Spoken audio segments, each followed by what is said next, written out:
When we hear about tobacco, we often think of commercial products, but commercial tobacco has exploited the cultural use of the product in the indigenous communities. 360 reporter Ethan Vang shares with us how an organization is reclaiming spiritual tobacco and its traditions. The Indigenous Peoples Task Force has a big mission, and for the leader I talked to, it's personal.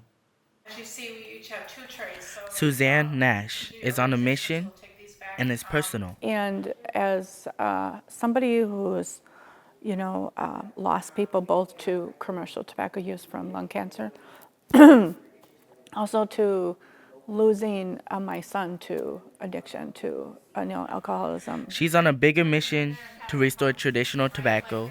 Nash is part of the Indigenous Peoples Task Force, an organization that started almost 35 years ago.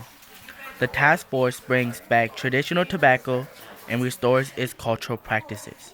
Cultural teaching is the core part of the Indigenous Peoples Task Force, works to counter commercial tobacco task force. Traditional tobacco was never meant to be commercial tobacco or colonized. I think it's really about restoring our cultural practices and using those cultural teachings as our teachings as prevention around the work we do. Her mission is more than just her personal stories.